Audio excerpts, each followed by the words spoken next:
오늘 우리는 베드로전서 1장을 읽었는데요. 이 베드로전서 1장 1절에 보면 이 베드로전서가 어떤 사람들에게 기록이 됐느냐면 흩어진 나그네들에게 기록이 됐습니다. 그러면 왜 흩어졌느냐? 왜 흩어져서 나그네가 돼버렸느냐? 핍박 때문입니다. 예수님을 믿는다라는 그 이유 때문에 이 로마로부터 대대적인 핍박이 일어나고, 특별히 로마의 네로 황제 시대 때는 그 핍박이 극에 달했습니다. 네로는 로마라는 이 도시가 불이 났습니다. 대화재가 일어났거든요. 한 3분의 2 정도가 타는 엄청난 화재가 일어났는데, 로마의 시민들은 이 로마의 화재가 일어났을 때 그것이 네로 황제의 지시라고 그렇게 로마의 수많은 백성들은 생각을 했습니다. 그래서 이 네로 황제에게 비난의 화살들이 쏟아지는 거예요. 네로 황제는 그것을 모면하기 위해서 이제 불을 질렀다라고 하는 것을 그리스도인들이, 예수 믿는 사람들이 불을 질렀다라고 뒤집어 씌웠습니다. 그리고는 그때부터 예수 믿는 사람들이 로마에 이 대형 화재를 일으켰다라고 뒤집어 씌우고 나서는 그들을 대대적으로 핍박하기 시작했습니다. 이 모든 군인들을 풀어서 예수 믿는 사람들을 찾아냈고 잡아다가 십자가의 처형으로 참혹하게 죽였고, 더러는 많은 사람들은 로마의 원형 경기장, 콜로세움이라는 원형 경기장에 그들을 집어넣고 수많은 관중들이 몰려 들어가지고는요, 거기에서 굶주린 사자들에게 물려 죽게 만들고, 맹수들에게 물려 죽게 만들고, 어떤 사람들은 짐승의 가죽을 강제로 입혀가지고 짐승들에게 물려 죽게 하는 그런 일들이, 대대적인 핍박이 일어나는 가운데 기록된 게 오늘 여기 베드로 전서입니다.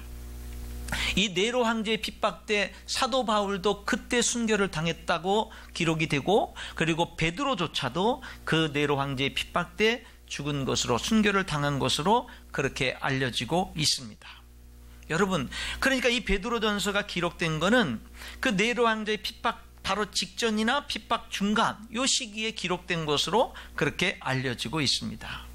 이렇게 사람들이 예수님을 믿는다라는 그 자체가 목숨을 내걸어야 되는 거고, 그리고 예수님을 믿다가 붙잡히게 되고 걸리게 되면은 참혹하게, 가장 끔찍하게, 가장 비참하게 죽임을 당하는 그 시대의 핍박 때문에 살기 위해서 가정을 버리고 일터를 버리고 이리저리 도망 다녀야만 되는 그런 사람들을 격려하기 위해서 이 베드로전서가 기록이 됩니다.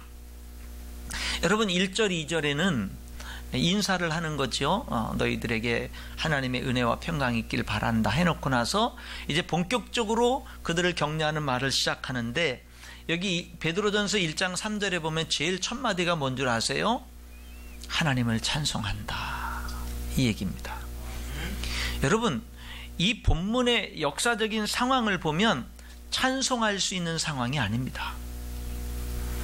내 가족이 맹수들에게 죽었을 수도 있고요, 내 가까운 사랑하는 사람들이 십자가에 달려 죽었을 수도 있고요, 나도 언제 죽을지 모르고 지금 도망다니는 인생 속에서 굶주리고 정말로 두렵고 떨리고 잠도 제대로 잘 수 없고 먹을 것도 제대로 먹을 수 없고 언제 이렇게 하다가 잡혀서 죽을지 모르는 그럼에도 불구하고 하나님을 믿는 믿음을 부인할 수 없어서 이리저리 방황하고 유리하는 이 사람들에게 베드로가 지금 편지를 쓰면서 뭐라냐면은 우리가 하나님을 찬양한다, 그렇게 말하는 겁니다. 여러분, 찬양할 수 있는 환경이 아닌데 도대체 왜 찬양하느냐? 찬양하는 이유를 여기 3절에 말합니다. 우리 주 예수 그리스도의 아버지 하나님을 찬송하리로다. 그의 많으신 긍휼대로 예수 그리스도를 죽은 자 가운데서 부활하게 하심으로 말미암아 우리를 거듭나게 하사 산 소망이 있게 하셨기 때문에.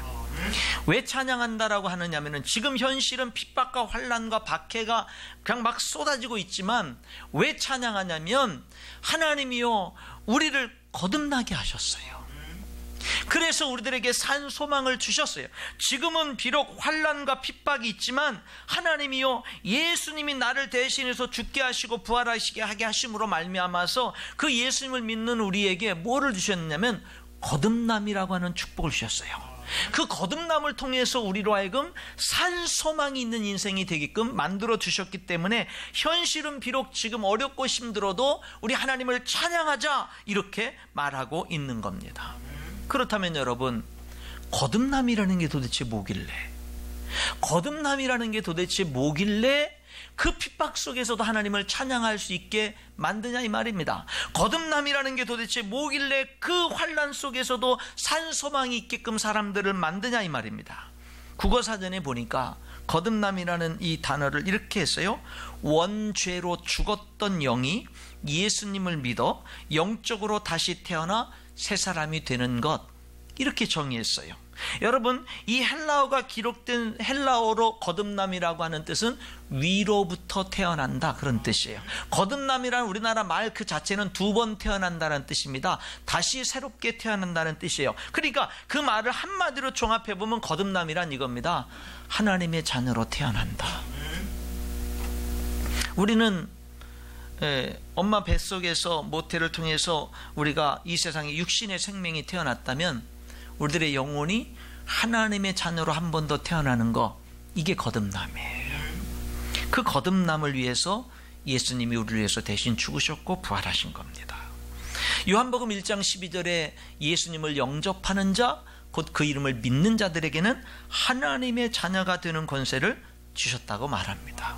그런데 여러분, 아무리 이렇게 설명해도 거듭남이라는 것은요, 잘 이해하기가 쉽지 않습니다. 거듭남. 어느 날 늦은 밤에 한 사람이 예수님을 밤 조용히 찾아옵니다. 니고데모라는 사람이에요. 이 사람은 바리새인이었습니다. 바리새인이라고 하는 것은 예수님 당시에 가장 종교적으로 열심히 있는 사람, 그리고 그는 산헤드린 공회 회원이었습니다. 이스라엘에서 가장 영향력 있는 지도자 중에 한 사람이었습니다. 그리고 그는 랍비였습니다. 이스라엘 백성들에게 가르치고 선생이 돼서 하나님의 말씀을, 율법을 가르치는 사람이었습니다. 여러분, 그러니까 이 니고데모라는 사람은 누구보다 하나님에 대해서 많이 알고 있고 누구보다 하나님을 열심히 믿는 사람이 니고데모였습니다. 그가 밤중에 예수님을 찾아와서 예수님께 이렇게 말해요. 예수님, 내가 당신을 열심히 지켜보니까 당신은 하나님으로부터 오신 분이 틀림없습니다. 당신이 가르치는 그 가르침, 엄청난 가르침, 당신이 행하시는 그 기적들은 사람이 할 수 있는 게 아닙니다. 그래요. 그랬더니 예수님이 니고데모에게 뭐라고 얘기하냐면, 다짜고짜 너 거듭나야 돼. 그래야 너 하나님 나라를 볼 수 있고 하나님 나라에 들어갈 수 있어. 니고데모가, 예수님, 어떻게 거듭납니까? 사람이 어떻게 2번 태어납니까? 엄마 뱃속에 다시 들어갔다 나올 수도 없는 건데 어떻게 거듭난다 말입니까? 도대체 거듭난다는 게 무슨 뜻입니까? 묻습니다. 그러니까 예수님께서 내가 너에게 거듭나야 된다는 말을 이상하게 생각하지 마라.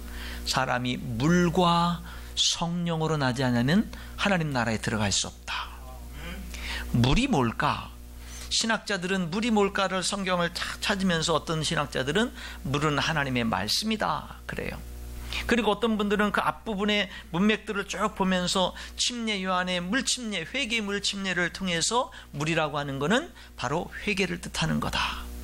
저는 이제 물을 회개로 이렇게 생각을 하는데, 그러니까 만약에 물이 말씀이라고 하면은 사람이 거듭나는 것은 하나님의 말씀과 성령의 역사로 거듭나는 것이고, 물을 회개라고 해석을 한다고 한다면 사람이 거듭나는 것은 회개하고, 그러니까 하나님을 믿지 않고 살았던 삶을 회개하고, 그리고 하나님을 믿기로 결심할 때 성령이 역사해서, 그래서 거듭나는 것, 이렇게 표현할 수 있는데, 물이 뭐냐라는 것은 성경학자들이 약간 다르게 해석을 하지만 공통점이 있는 것은 사람이 거듭나기 위해서는 성령이 역사해야 된다라는 거예요. 성령이 역사가 없이는 하나님이 안 믿어지는 거예요. 예수님이 날 위해서 죽으셨다는 게 안 믿어지는 거예요. 예수님이 3일 만에 부활했다는 게 안 믿어지는 거예요. 근데 아무리 못 믿던 사람도요, 성령이 역사하면은요, 믿어지는 거예요. 믿어지는 거예요. 그 거듭남을 예수님은 니고데모와 대모하면서 바람에 비유합니다. 바람이 불잖아. 바람이 불면 그 바람이 안 보여. 어디서 와서 어디로 가는지를 몰라. 그런데 바람이 불면 나부끼고 흔들리고 흔적이 있어. 바람이 불면 반드시 보이지도 않고 어디서 와서 어디로 가는지 모르지만 흔적을 남겨. 그런 것처럼 거듭난 사람은 도대체 거듭나는 것이 무엇인지 그것을 다 말로 자세하게 설명하기는 어렵지만, 그러나 성령의 역사로 거듭난 사람에게는 거듭남의 흔적이 있어. 거듭남의 표시가 있어. 어떤 표시요? 하나님이 믿어져요. 예수님이 나를 위해서 죽으시고 부활하신 것이 믿어져요. 죄가 싫어져요. 전에는요, 죄라고 여기지 않던 것들이 죄라는 것으로 깨달아져요. 이제는 하나님을 기쁘시게 하는 삶을 살고 싶고요, 정말 하나님 말씀대로 살고 싶고요, 하나님께 영광 돌리는 인생을 살고 싶어요. 사람을 용서하지 못하던 사람도 이제는 기꺼이 불쌍히 여기는 마음을 가지고 용서하고 싶은 마음이 생겨요. 여지까지는요, 이기적으로 나만을 위해서 살았던 인생인데요, 이제는 좀 다른 사람을 축복하면서 살고 싶은 마음이 생기는 거예요. 여러분, 사람이 거듭난다라는 것은 신비로운 일이지만, 그런데 중요한 건 뭐냐면, 거듭나면은요, 그 증거들이 나타난다 이 말입니다. 여러분, 여기 지금 베드로가 지금 환난을, 너무나 엄청난 환난을 당하고 죽어나가고 있는 많은 그리스도인들을 향해서 우리 하나님을 그래도 찬양한다라고 말하는 것은 뭐냐면, 하나님이 우리를 거듭나게 하셔서 자녀 삼아 주셨어. 그래서 우리에게 산소망이 있게 하셨어. 여러분, 그 산소망은 4절에 보니까 무엇으로 연결되는 줄 아세요? 이렇게 말합니다. 썩지 않고 더럽지 않고 쇠하지 아니하는 유업을 있게 하시나니 곧 너희를 위하여 하늘에 간직하신 것이라. 여러분, 거듭난 이 산소망은 우리로 하여금요, 하늘나라 천국 소망으로 이어지게끔 만드는데, 그래서 뭐예요? 우리로 하여금 하나님의 영광의 유산을 물려받는 축복으로 우리를 인도한다 이 말이에요. 그러니까 이 세상의 삶으로 끝나는 게 아니라 영원한 하나님의 생명이 내 생명이 되고, 저 천국이 이 세상 삶이 끝나면 그것으로 내 인생이 없어지는 것이 아니라 더 좋은 저 천국이 나의 영원히 살 본향이 되고, 하나님이 나의 아버지가 되고, 하나님의 모든 영광에 하나님은 나를 자녀로서 함께 동참시키고 유산으로 물려주시는 하나님의 영광이 나의 유산이 되는 이런 놀라운 축복이 바로 뭐예요? 하나님이 우리들에게 주신 산소망이다 이 말입니다. 여러분, 소망이면 산소망이지 왜 굳이 산소망이라고 여기 강조를 하고 있느냐면, 여러분, 사람들이 요즘에 그런 거 있잖아요. 소위 마인드 컨트롤이라고 해가지고 아침에 출근하거나 학교 가거나 그럴 때 그러잖아요. 거울을 보면서 난 할 수 있다, 난 할 수 있다, 난 할 수 있다, 난 잘 될 것이다, 나는 잘 될 것이다, 나는 성공할 것이다, 나는 성공할 것이다, 오늘도 화이팅 하자. 사람들이 이렇게 자기 자신에게 스스로에게 외치고 스스로를 격려하고 스스로에게 최면을 걸고 이렇게 하면서 힘차게 긍정적인 마인드를 가지고 하루를 살아갈 수가 있습니다. 그런데 근거는 없습니다. 그런데 여러분, 여기 지금 베드로가 고난당하는 성도들에게 산소망이라고 말하는 이유는요, 하나님이 약속한 거야. 근거가 있는 거야. 우리의 소망은 아무 근거도 없이 그냥 잘 될 거야, 잘할 수 있을 거야, 성공할 수 있을 거야, 복을 받을 거야, 이것이 아니라 전능하신 하나님, 거짓이 없으신 하나님이 약속하신 것이고, 한번 약속하신 것을 반드시 이루신 하나님이 약속하신 소망이야. 우리가 하나님의 자녀가 되고 천국의 소망을 갖는다라고 하는 이거는 그냥 허공에 없는 얘기를 만들어서 외치는 게 아니라, 이것은 하나님이 약속하신, 그래서 반드시 이루어질 소망이야. 그래서 뭐예요? 산소망이라고 하는 겁니다. 그 소망이 얼마나 영광스럽고 큰지, 이 땅에서 고난을 그토록 당하는데도 뭐예요? 찬양할 수 있게 만든다 이 말입니다. 여러분, 성경의 모세라고 하는 사람은요, 바로의 공주의 아들로서의 부귀영화를 버리고 하나님의 백성들과 함께 고난받는 길을 선택했거든요. 근데 성경은 이렇게 말합니다. 이는 그가 상 주심을 바라봅니다.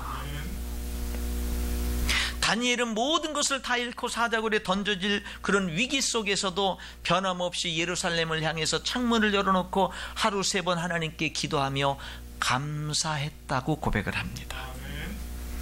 여러분, 다니엘에게 하나님은 목숨을 내놓아도 여러분 바꿀 수 없는 가장 소중하고 존귀한 분이 하나님이셨다라고 하는 것입니다. 여러분, 우리가 하나님을 믿는 이 산소망은요, 우리들이 천국에 가서 천국에서 영원히 축복을 누리는 그것만이 아니에요. 여기 베드로는 이렇게 말합니다. 이 땅에서도 하나님은 우리를 능력으로 보호해 주셔. 하나님을 믿는 축복은 천국에만 국한된 게 아니라 이 땅에서도 우리를 풍성한 삶으로, 이 땅에서도 우리를 보호하심으로, 이 땅에서도 우리들과 함께 하심으로 하나님이 우리를 보호해 주시는 거야. 그러므로 우리는 잠깐 근심하지만 이내 우리는 기뻐할 수 있는 거야.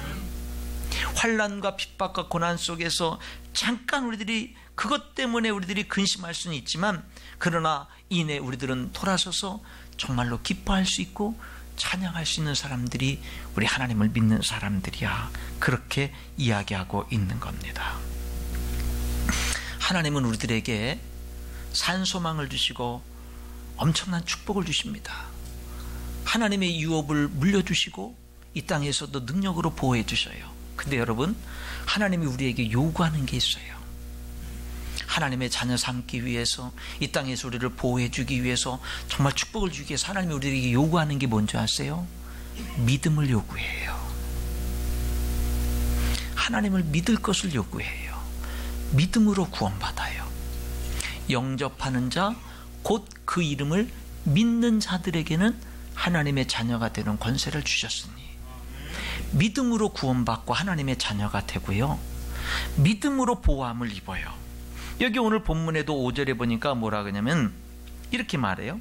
너희가 말세에 나타내기로 예비하신 구원을 얻게 믿음으로 말미암아 하나님의 능력으로 보호하심을 받았느니라. 믿음으로 하나님의 보호하심을 누릴 수가 있고요. 여러분, 그래서 7절은 이렇게 말해요. 너희들의 믿음이 확실하기를 원한다. 확실한 믿음으로 하나님을 섬겨라. 확실한 믿음은 금보다 더 귀해.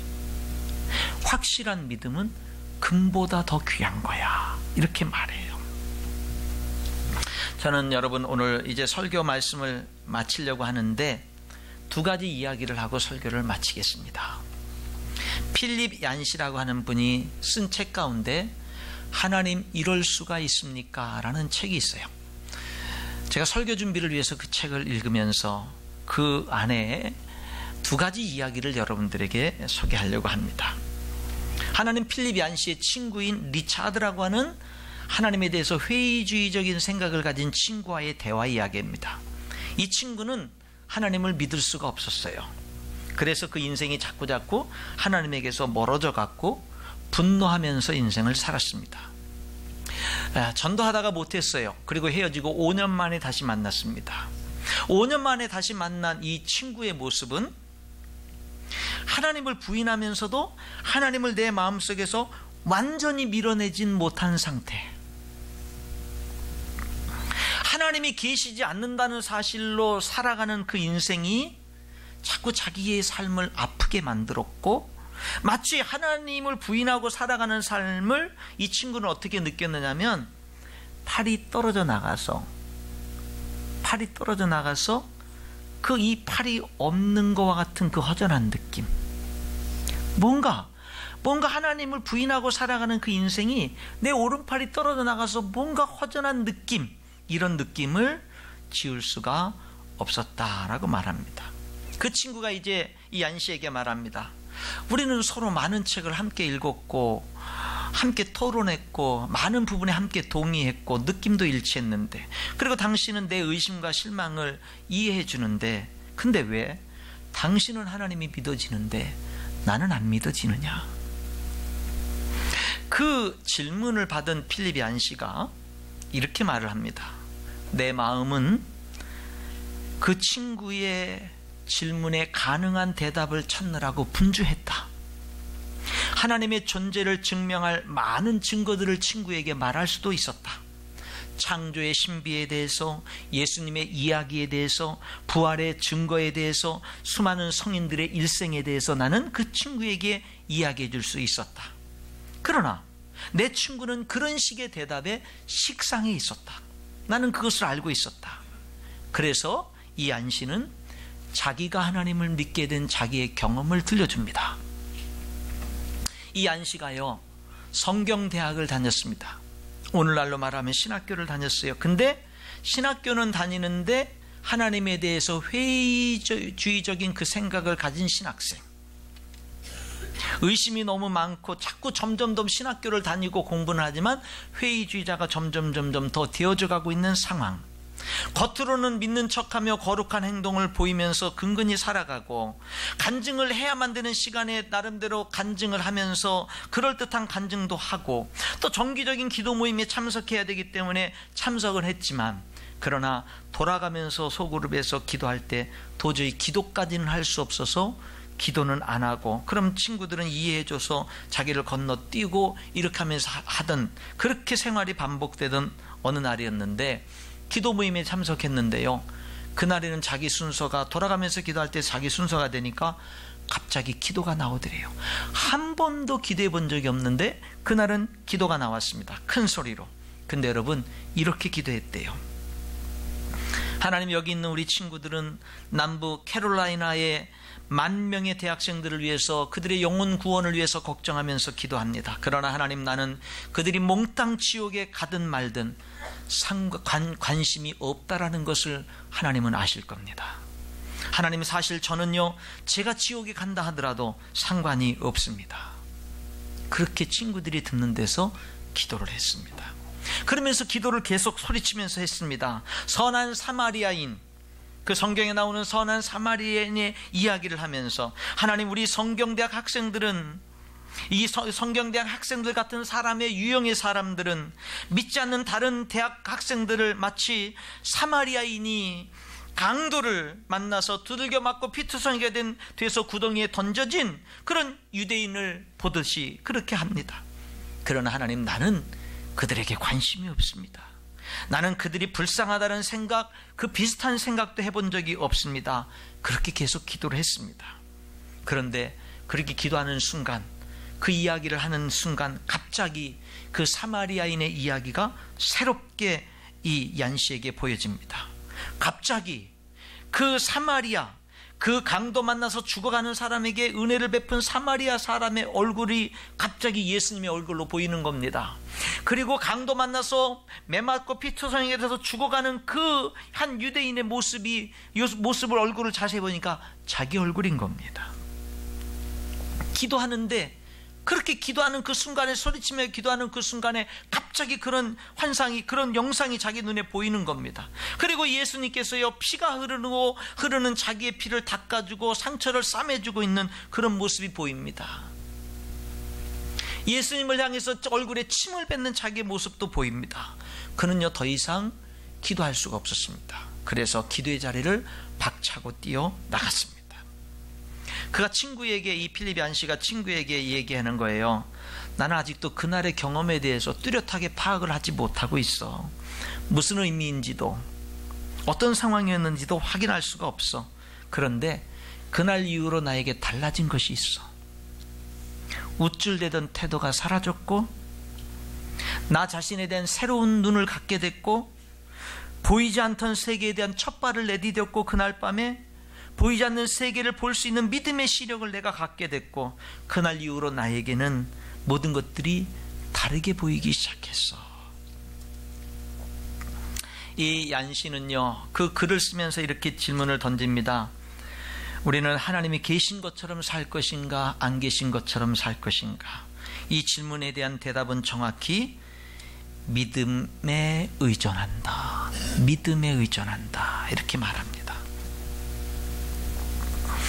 하나님이 이럴 수가 있습니까? 라는 그 책에 또 한 가지 이야기가 나옵니다. 프레드릭 베흐너라고 하는 분의 설교 이야기입니다. 12살 된 소년이 아버지를 권총으로 쏴 죽였습니다. 아버지는 죽었고 이 소년을 기자들이 인터뷰를 합니다. 왜 죽였어? 이 소년이 아버지를 참을 수 없어서 죽였습니다. 그렇게 대답합니다. 아버지는 나에게 너무 많은 것을 요구했습니다. 내 뒤를 따라다니며 미주알 고주알 귀찮게 하고 따졌습니다. 그래서 아버지가 미워서 죽였습니다. 그렇게 대답을 했습니다. 이 소년은 감호 조치를 받았습니다. 어느 날 한 간수가 지나가다가 어떤 소리를 듣게 됩니다. 그리고 발걸음을 멈춥니다. 어둠 속에서 이 소년이 울먹이면서 훌쩍이면서 하는 소리가 이 간수의 귀에 들려왔습니다. 뭐라고 했냐면, 아빠, 아빠가 보고 싶어. 아빠가 보고 싶어. 이 베으너라고 하는 분은 이 이야기가 바로 우리의 이야기라고 그렇게 말했습니다. 현대사회는 아버지를 쏴 죽이고 아버지가 그리워서 울고 앉아있는 이 가문의 소년과 같다라고 말했습니다. 하나님을 부인하고 하나님을 외면하고 하나님이 그리워서 울고 있는 그런 인생을 살아가고 있다라는 말입니다. 여러분, 하나님은 살아 계십니다. 하나님은 우리를 사랑하십니다. 예수님이 여러분을 위해서 죽으셨고 죽음을 이기고 부활하셨습니다. 하나님은 우리에게 영원한 생명, 하나님 자녀, 천국의 영원한 산소망을 우리에게 주십니다. 더 나아가서 하나님의 영광을 유업으로 물려주십니다. 이 땅에서도 함께 하십니다. 여러분, 우리의 믿음을 확실하게 할 수 있는 우리 성도들이 될 수 있길 바라고, 오늘 초청받아서 오신 여러분들이 정말로 겸손하게 성령이 여러분들에게 이 시간에 여러분들의 마음을 정말 타치하셔서 우리들이 어떤 자존심, 교만한 모든 마음들은 이제 하나님 앞에 내려놓고 우리들의 남은 인생 정말로 하나님을 섬기면서 살아가는 그런 여기 하나님 안에 산소망의 축복이 여러분의 모두에게 임할 수 있기를 주님의 이름으로 축원합니다.